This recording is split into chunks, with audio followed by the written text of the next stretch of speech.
Hello everyone. This question appears in class 6th NCERT chapter of ratio and proportion. This is sixth question of its exercise 12.3. So the question says that Shaina pays rupees 15,000 as rent for 3 months. How much does she has to pay for a whole year if the rent per month remains same? तो firstly हमें given है rent paid by Shaina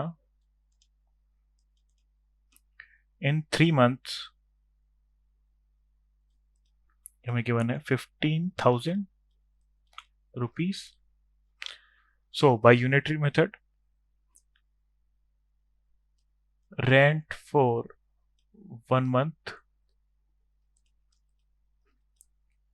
15,000 upon 3 equal to 5,000 rupees. So rent for 1 year means for 12 months हो जाएगा 1 month का है हमारा 5,000 into 12, तो 12 5 हो जाएगा 60,000 rupees. So she has to pay for whole year 60,000 rupees. Thank you.